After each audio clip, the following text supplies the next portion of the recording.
And welcome back to Shabbat Night Live. We are continuing with our guests. We have a ton of great things to talk about with Kevin Fischer. Kevin, you are the president of Ark Discovery International. Your website is arkdiscovery.com. Obviously, we're going to talk about Ark things coming up. Yes. Ark of the Covenant, Noah's Ark, and we've talked about Sodom and Gomorrah in our last episode. Today, we're going to be talking mainly about, in this section, the Red Sea crossing. Something that's close to Michael's heart. We've got a photo of it behind us, and you have a video you'd like to share with us. And you're going to tell us what's going on there. Yes.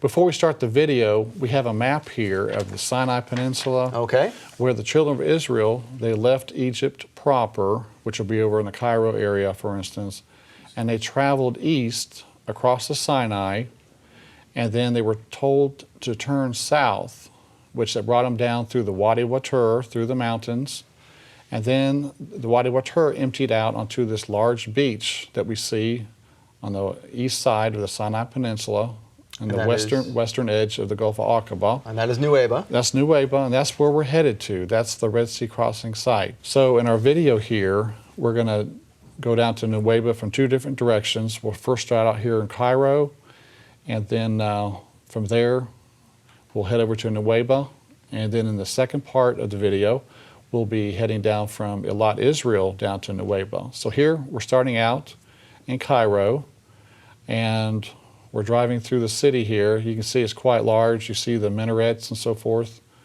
in the background. So you're literally going to take us to Sinai in your car? Yes, yes. All right, this is great. This is the route. We're going to actually travel almost the route that the children of Israel took, crossing the Sinai and going over to the Red Sea crossing. Here in the background, you can see a large ancient castle there in Cairo. Of course, they have a lot of history compared to the United States. Yes, hundreds and hundreds of, if not thousands, obviously thousands of years there. And so there's a mosque that we're driving by. Our taxi's taking us to our hotel at this point. But again, more of this large ancient castle there. And so the next morning from atop our hotel, we're looking down on the streets there in Cairo, and you can see the old world and the new world together. We see this donkey cart next to the traffic zooming by, and much like what you see in Jerusalem with the old and new city. Yes, yeah. Right. So the poor and then the rich, also. So from here, we're going to be taking a look across the city.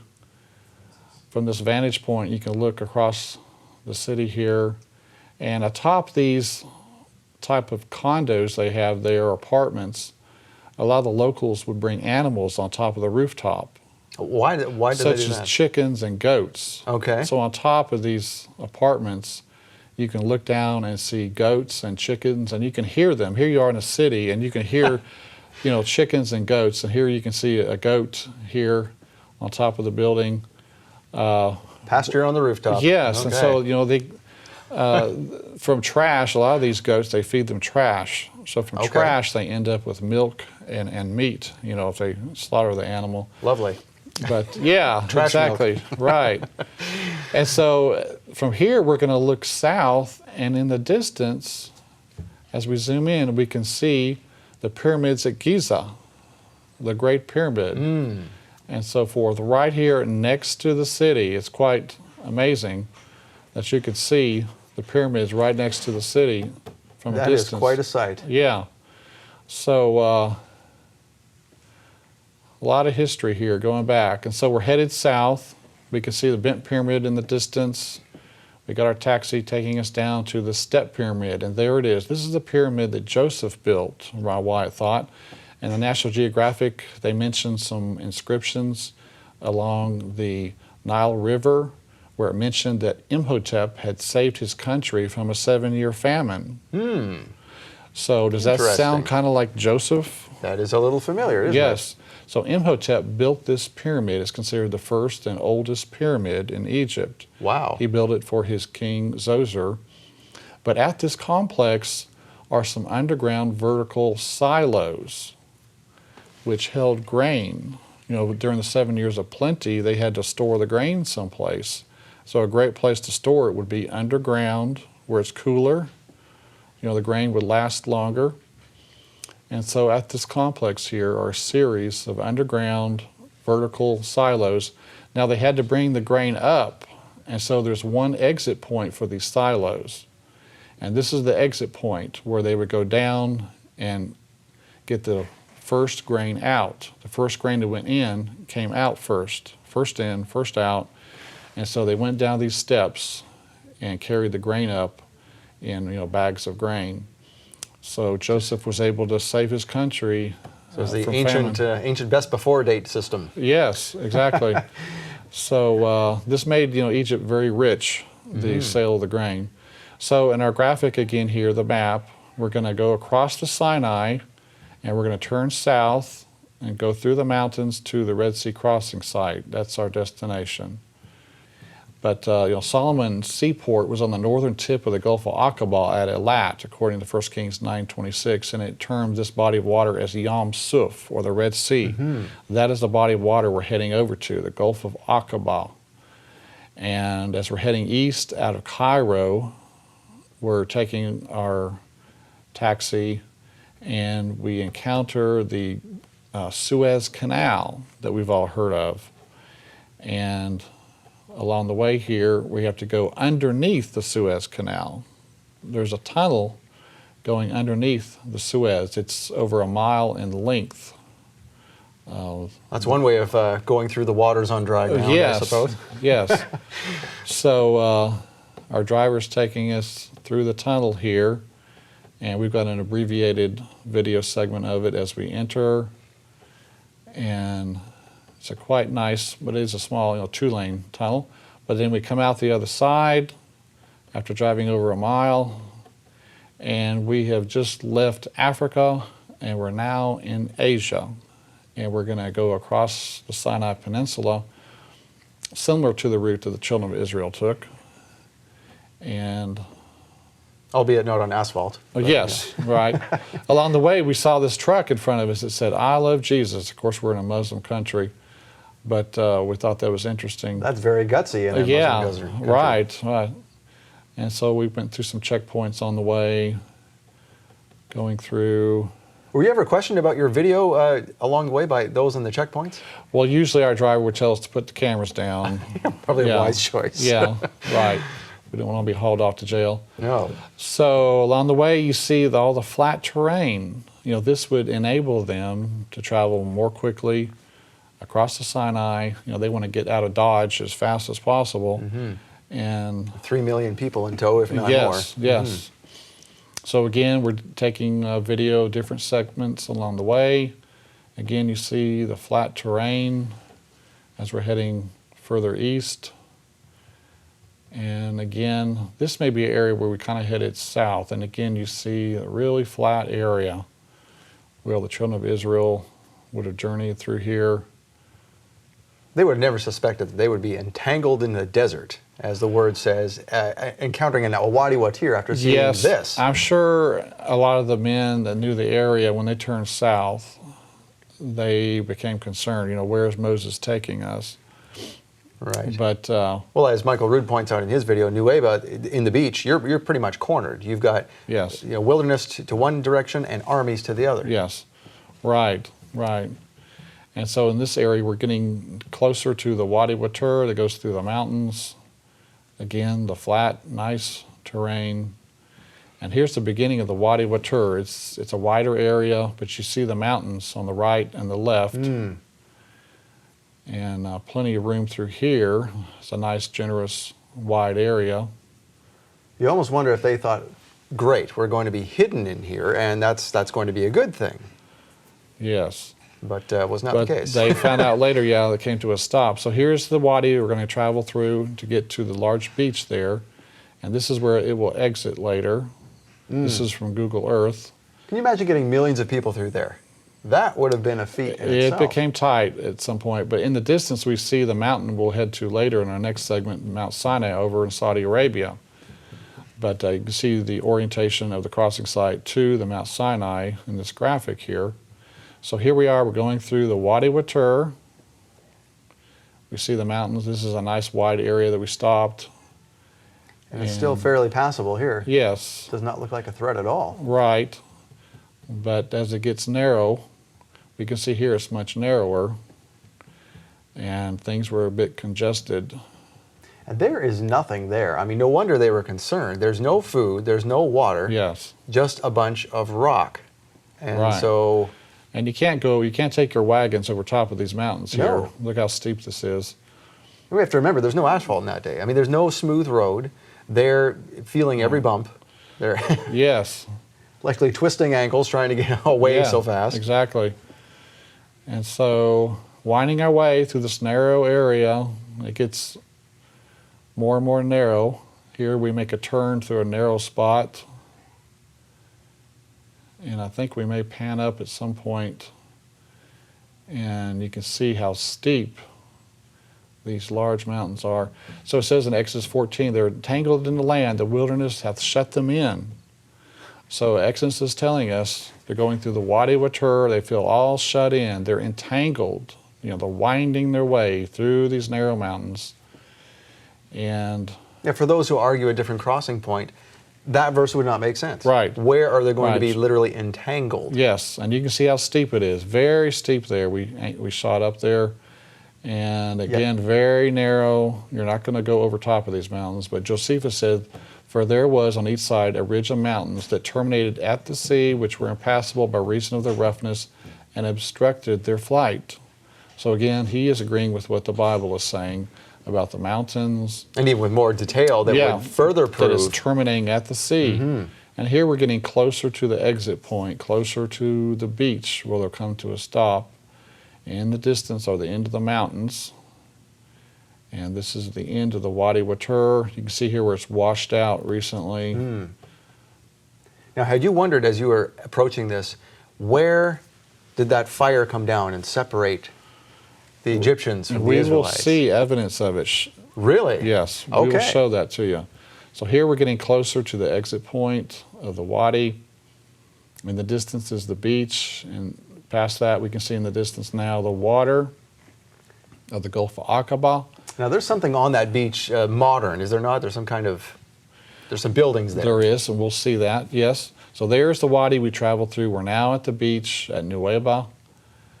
And now we're going to show you the second way to get to the beach, and this would be from Israel. Here's Eilat. It's Saturday evening. The day is ending, and the next morning we're going to head out through the Israeli exit point and then go over into the Egyptian border station here.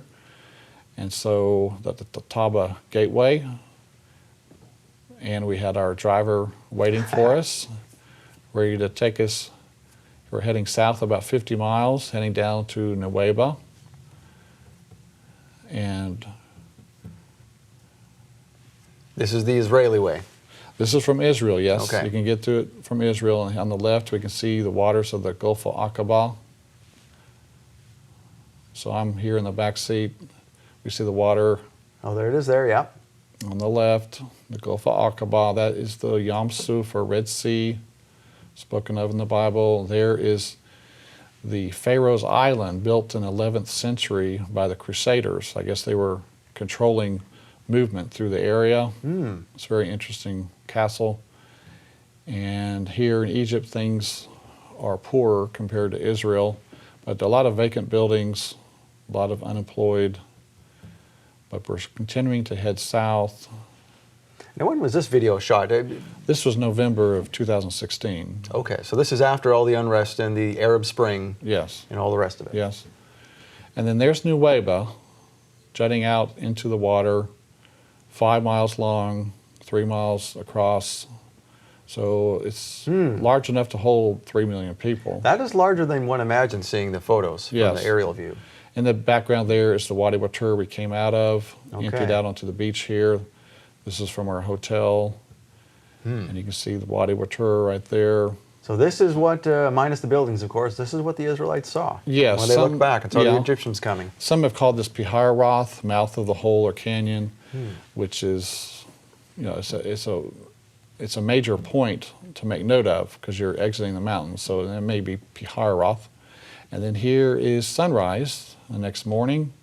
You can see the beautiful mountains over there in Saudi Arabia and the sun coming up over the mountains. So very interesting. It's nice to be right there at the Red Sea crossing. And here we're panning across. You can see the mountains of Saudi Arabia. So that's where they are going, but they have no idea how they're going to get How across. they're Can gonna you do it. imagine being on that beach, looking Yes. at that, saying, Moses, what have you done? No wonder they thought that we're Yes, dead. right. But of course, Moses had full faith in God, that God would do something. He didn't know exactly what. But so here we are taking a look, heading, that's a viewing to the north. Our guide wanted us to come to his house for breakfast. He had his goats out front. Oh, Trusty old goats that eat the trash. And so our driver here on the left, we're here at Nuweiba. so can people go out there like you did as on some kind of tour, or is this just something, an anomaly that you did and happened to find a driver who was willing to do it? Well, I don't know of any tours going there, you know, formal tours, but it's mainly individuals that are going. We had to go through like 6 checkpoints to get to the spot. So you've got to be dedicated. You've got to have Yeah. a reason for going out Yes, and there's so much military there on the way to the Nuweiba, it can turn off a lot of visitors, tourists, I think. Mm-hmm. And that's what one of the hotel owners said. So here, our guide was giving us some tea, and then we headed out from here. We were going to head over to the pillar that marks the spot there Ah, okay. at Nuweiba. And you can see the poor area of town, the Bedouins living. Now this is the pillar that has been eroded over time, not Yes. the ones that the Saudis found on the other side, which was pretty much intact. Right, this will be the Egyptian pillar we're heading toward. And yeah, it was found lying in the water. Here we can see it in the distance next to the road in the center of the video. Oh, there it is erected there. Yeah. Yeah, Okay. so Ron Wyatt showed it to the authorities in 1978. The Israelis were occupying the Sinai Peninsula. He showed it to them. They brought it back from the water's edge and set it up in concrete, which was very nice. So today you can go there and stand beside this pillar. And that's all thanks to Ron Wyatt. Yeah, Essentially. and Solomon, who erected it to start with. Of course, yeah. So, you know, the matching column on the Saudi Arabian side had Hebrew writing on it still when Ron found it in 1984 that said Solomon, Pharaoh, Yahweh, death, Mizraim, which means Egypt, water, Edom. So this was a marker marking the Red Sea crossing spot. Oh, and this- someone has made their own markings on it. Yes, unfortunately, but modern graffiti. But Solomon's seaport, Elath, was 50 miles to the north there at modern day Eilat. And so Solomon, this was his area, this was his neighborhood. And so 400 years after the fact, he had these columns erected to mark the spot of the Red Sea crossing. He knew full well where this event took place. So that must have been passed down from family to family. Yeah, sure. Yep. So it's a 16-foot red granite Phoenician-style column. Beautiful. And there's obviously no writing on there. That's all been washed off now. The back side of it has been eroded away. It doesn't look this nice, and that's where probably some writing was. But that's a solid piece of granite. That's not like the Yes. Sodom and Gomorrah limestone that we saw. This is Right. It's This is very solid red granite. It's very beautiful. So from here, we can get a look at where this is in relation to the water. It's set back. The water's a couple hundred yards away. and this is the beach here essentially. Yeah, this is the crossing area right here where the water actually opened up. Wow. Yes, it's amazing to stand here. Now, is there a definite place on the other side that we can match up as to where Yes. from the beach? The column that was cut down in Saudi Arabia, the base of it is still there. Oh, okay. So if you line these up, it's 13 miles across the water. Yes. So we're traveling through the local Bedouin village here. But up to the north, before we head down to the crossing site, up to the north is Migdal, or fortress, that is at the narrowest point where the water and mountains come together, is this fortress. I imagine it was designed to limit the travelers going up and down through the beach there, heading north or south. And so this was some type of Egyptian fortress designed to control movement through the area. And inside the fort here, they had a nice well dug that would serve the soldiers here in the nice fort. And so some of the locals were following us in here, and they were showing us this well that the soldiers would have used. And some kids sitting precariously on the edge. Yeah, I'm afraid they might fall in there. And so we can look down and we can see a little bit of the water. And so that would have served them. So this was probably Migdal. And now we're getting ready to head back south to the actual crossing site. And here you can see the beach where the waters opened up. We're standing at the exact spot. Wow. Yes, and the mountains of Saudi Arabia in the distance. Did your knees get weak sitting there? Was it an awesome thing It to was quite behold? incredible, yes, to be there. And so in the foreground, right in front of us here, is a melted beach where the sand and the stones were literally melted together like concrete. Really? This is not loose sand. This is a melted beach which the pillar of fire created when it stood here. So Separating the Egyptian army from Yeah. the fleeing Israelites. yeah. So again, this is more evidence, that confirms the location My here. goodness. Now, how did you find out about that? I had heard about it, and then I saw it myself. So here it is. You see, this rock is just infused in with the sand and the little rocks there, and this is all hardened. This is like concrete. That is amazing. Jason here is stepping on it. It's very solid. This is a different area. How did the locals explain this? I asked the hotel owner was here with us that we know, and he says, I've never seen this before. He said his hotel's in a different area, but he was amazed at what he saw. So Well, there's the evidence right there. It's yeah, solid. right. And so a piece of it was broken off for us to look at, and you can see up close here all the little rocks and the sand. They're melted together, infused Wow. by the pillar of fire. And this goes on for some ways. This isn't just one little spot. And so Ron Wyatt went scuba diving out there, and various things have been found in the water. You can see human femur bone that is coral encrusted, which would be something you would expect. And on the left here, we see a normal one. On the right, you see the coral encrusted femur from one of the soldiers. On the top left, you see a human rib cage stuck in the coral. Now, what about people who say, "Oh, this is table coral"? It's just It's not, because it has metal in it. And so here's a horse's hoof that's shriveled up when they took it out of the water. It's shriveled up. So again, we have horse parts, human parts. What are we seeing here? What is this coral? And so this is coral standing on an axle, and it has a raised center hub with spokes going outwards. Here's another round chariot with a raised center hub and then spokes going out, and it's got a round shape to it. Again, it's covered in coral. Do some people say that these are just modern shipwrecks?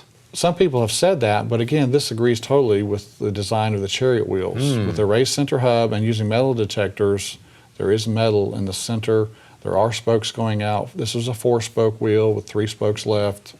4-spoke wheels, 6-spoke wheels, and 8-spoke wheels are found here. Of course, using the metal detector, like he's demonstrating here, all of the hubs here contain metal, and that is the design of the Egyptian chariot wheel with the metal center hub.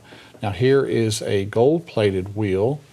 There were 600 choice chariots used in the Exodus, we're told, so you would expect to find 1,200 chariot wheels here with gold, and this one is special. It's gold-plated, and 2 or 3 of these were found by Mr. Wyatt.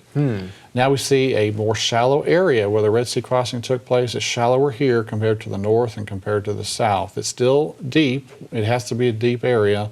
It's 2,800 feet deep, but that gives you a 4% grade, which is manageable. Over in Saudi Arabia, you see the remains of the pillar that was found there on the Saudi Arabian side. It was cut down by the Saudi authorities. It had Hebrew writing on it. We don't know where it is.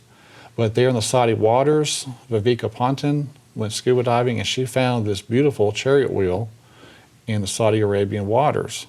So you have chariot parts on the Egyptian side, chariot parts on the Saudi Arabian side. But it's not the crossing site. It couldn't be. That's what the critics would say, but you know, the evidence is here. It's real. So we rented a boat and went out with a Rove, a remote operated vehicle.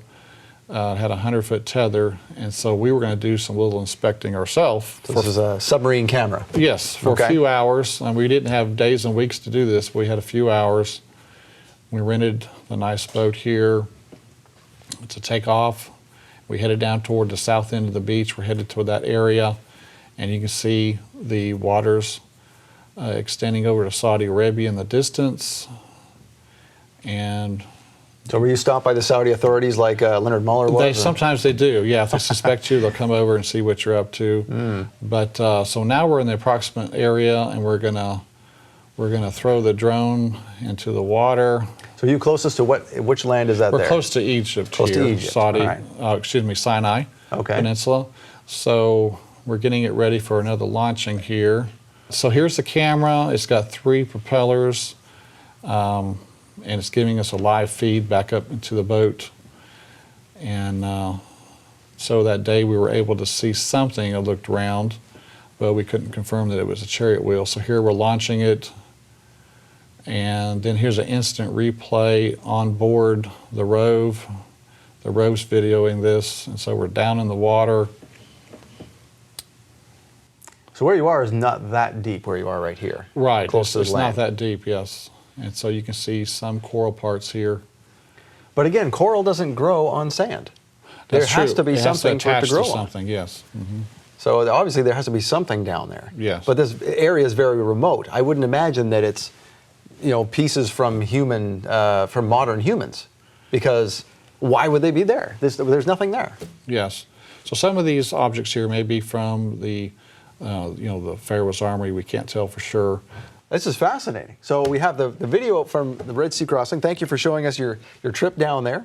After the break, we are going to come back and talk about Mount Sinai, what's on the other side of the Red Sea crossing, so we look forward to that. For more than 20 years, Ron Wyatt spent his life and his life savings on researching and finding the real Mount Sinai, Sodom and Gomorrah, Noah's Ark, and the Ark of the Covenant. Discover the amazing truth of Ron Wyatt's discoveries in a special series from Rood Awakening International, AD, Archaeology Discovered. Special guest Kevin Fischer walks you through every discovery in detail, including his personal verification that the sites Ron Wyatt found are real. You can see the 4 major discoveries: the Noah's Ark, Red Sea crossing, Mount Sinai, Sodom and Gomorrah. Those are visible things. Right now, you can order this fascinating series on DVD and Blu-ray. You'll get all 4 episodes as seen on Shabbat Night Live. It's not for us. God has a timing for this. It's not for us to force the issue, to try to bring it out. So the Israeli Authority, they know it's there. Order AD, Archaeology Discovered. Order online or by phone.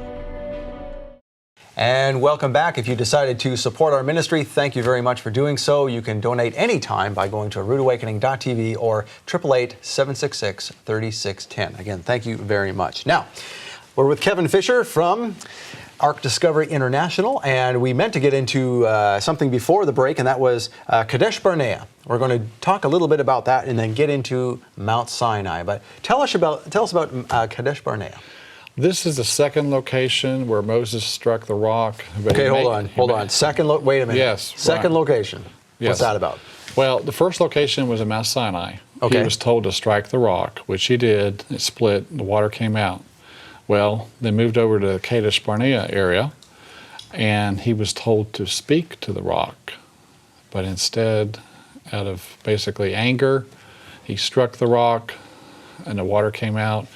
And so there's an area about 30 miles southwest of the Dead Sea that Mr. Wyatt found that he believes is the Kadesh Barnea site, where you can see a large amount of water erosion coming down the base of the mountain right there. So to get to the site, you have to drive out in the desert there, drive down some rocky roads. And in this first image here, we're getting out of our rental vehicle, or Avis. I'm sorry, Avis. But going down these little rough roads, and we finally got to a stop. We couldn't go any further. And so you walk about 2 miles through the desert to get to this mountainous area. Okay, we In see the it there. distance is the area we'll be taking a look at, but you can see it's rather flat out here. This would have been kind of the area where the children of Israel would have camped. Plenty of level area here. And then this is a site where the water erosion is. You can see someone standing here. To the right of this individual is the site we'll be taking a look at where there's the most water erosion.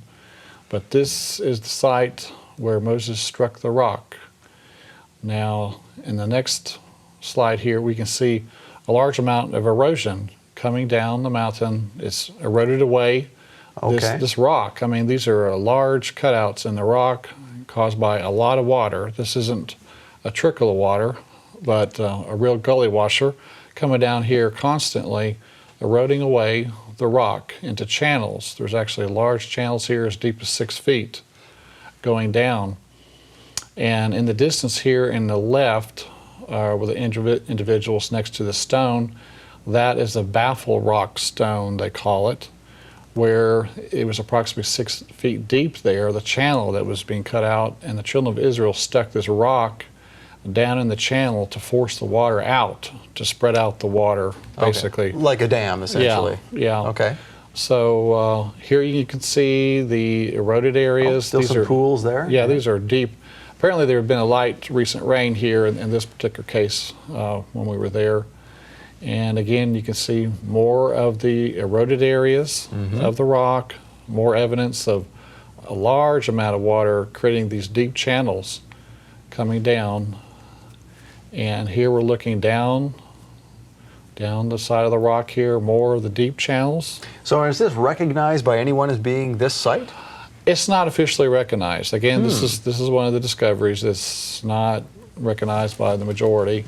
And the next slide here, we see the deep channel, about 6 feet deep, where the baffle rock was placed in here, strategically placed. It's a wedge-shaped rock, forced straight down in there. And then here's the back side of it. You can see again. Oh, that is a massive stone when you see it from that angle. It's very large, and it's wedged vertically in there, like it was placed by the human hand in some way or another. Yeah.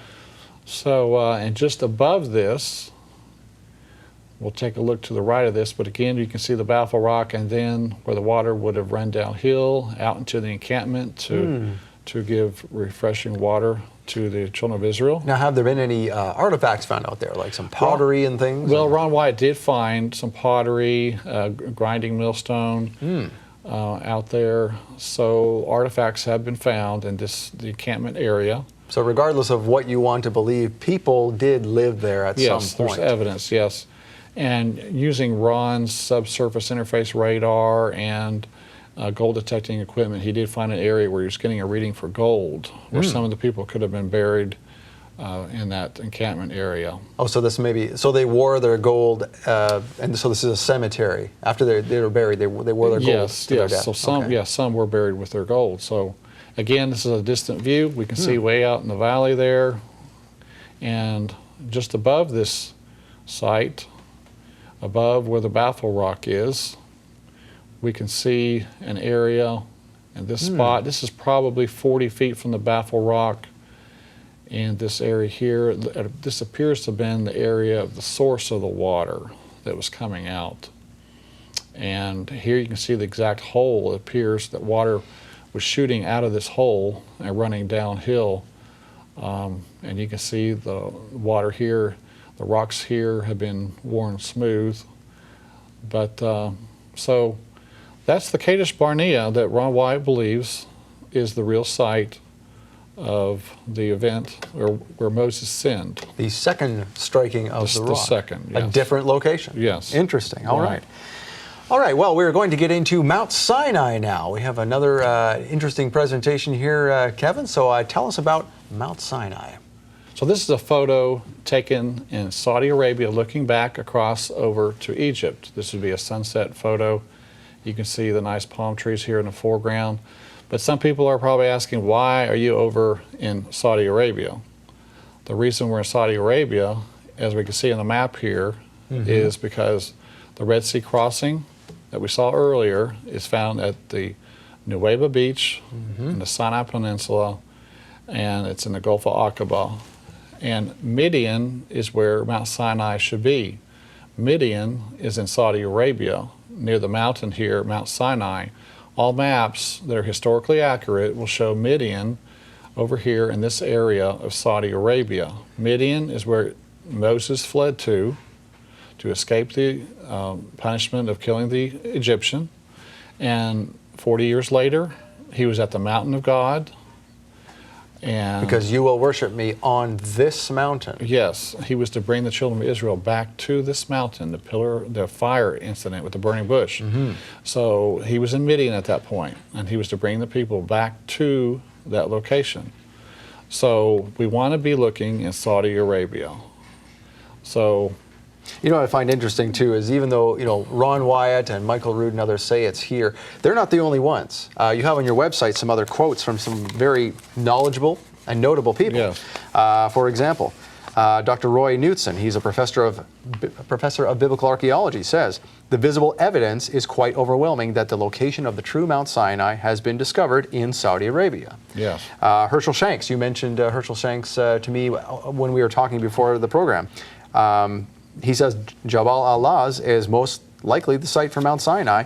And then Dr. Dean McKenzie, who is a professor emeritus at the University of Oregon, says the evidence points to northwest Saudi Arabia as the location of the actual Mount Sinai. Yeah, so there are, quote, authorities out there that are agreeing, yes, this is the correct mountain.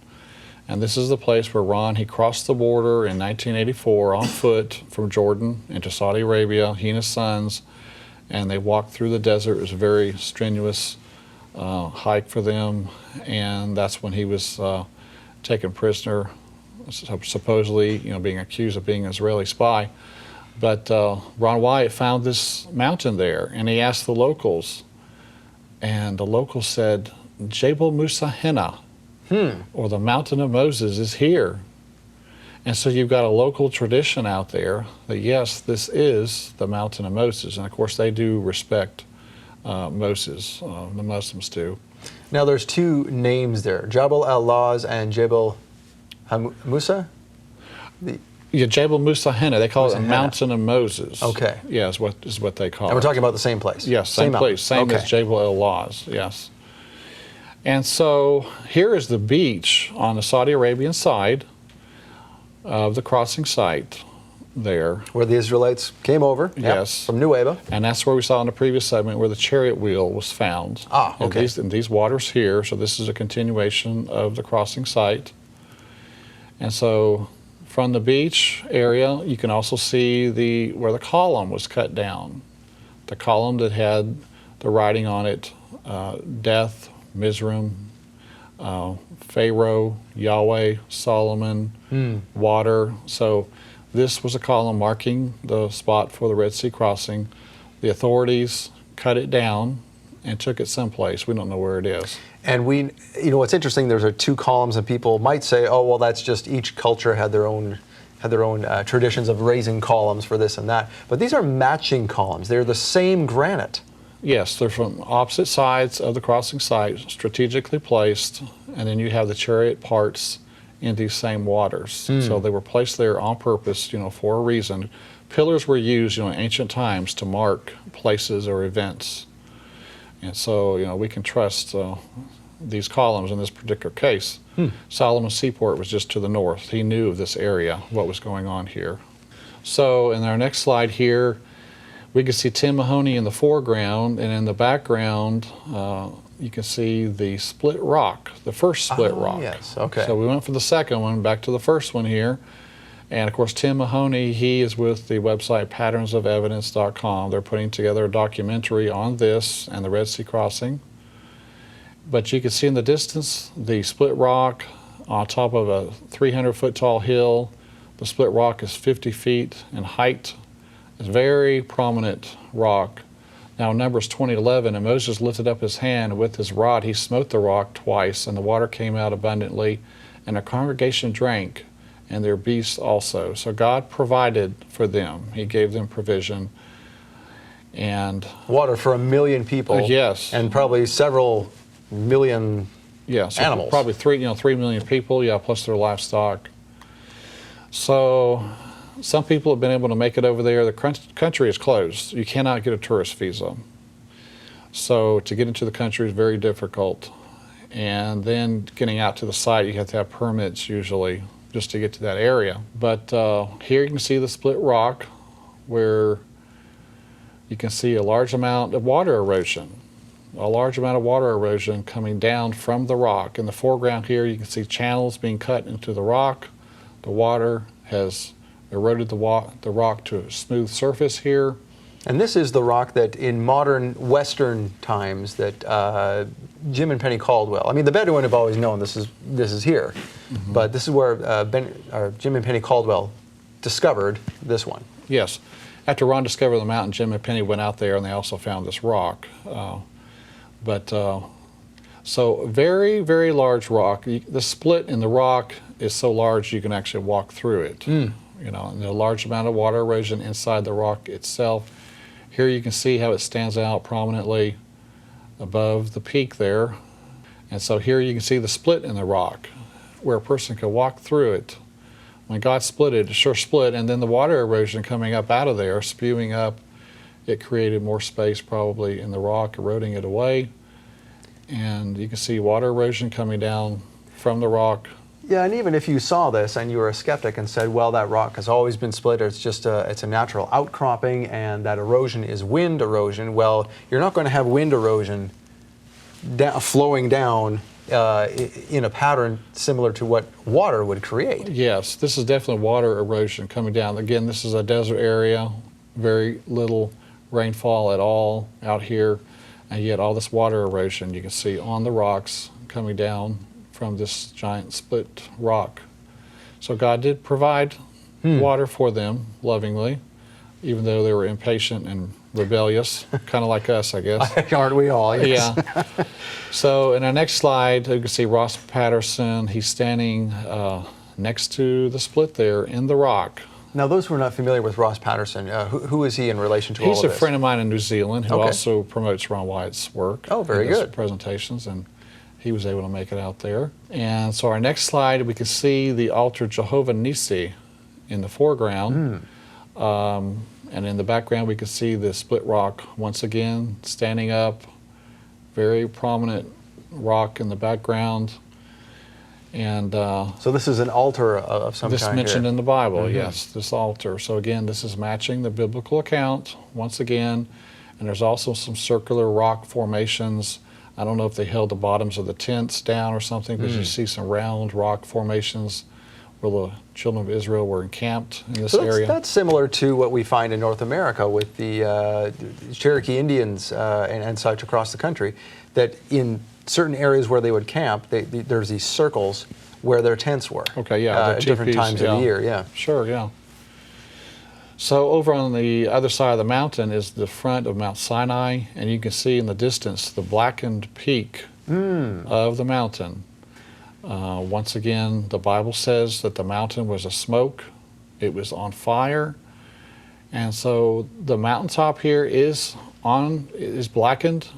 When you walk up to the top of the mountain, several people have, you turn the stone over, the top of it's black, the bottom of it is brown. Really? So there's evidence that it was burned on top, and the natural color is on the bottom, and it's brown. Now that answers a question I was going to ask, and you've already answered it, because I have heard a secondary theory that this is just a different type of rock. It's a black rock that happens to have this line right at a certain point near the peak. Yeah, but that's not the case. Yeah, this is a burned mountaintop because underneath it, it is brown material. So it's actually a day hike to make it to the top of the mountain and to make it back down. Strenuous walk. But people have been up there and they've seen the blackened, burned. And that is the tallest mountain in the area. It is. The upper 2/3 of Saudi Arabia is the tallest of mountains, and that's another clue that ancient historians have said, that it was the tallest of mountains in Midian, and that's what it is. Here it is from Josephus. We were just looking at that now. Yeah. Josephus said that Mount Sinai was the highest of mountains in the city of Midian, which is just outside of Al-Bad. Yes, Al-Bad is 15 miles to the south. Okay. And Al-Bad is where Jethro is from. On some maps, you'll see the name Jethro next to Al-Bad. And the caves of Moses are there also at Albad. And also Philo said that Mount Sinai was located east of the Sinai Peninsula and south of Palestine, which puts it again in this vicinity. Again, we're in the correct location. So you have all these ancient historians identifying the site, and you have the Bible saying Mount Sinai in Arabia, Galatians 4. So it's pretty incredible. It's been lost for so many millennia, and yet here it is coming out near the end of time for a demonstration of truth for mankind.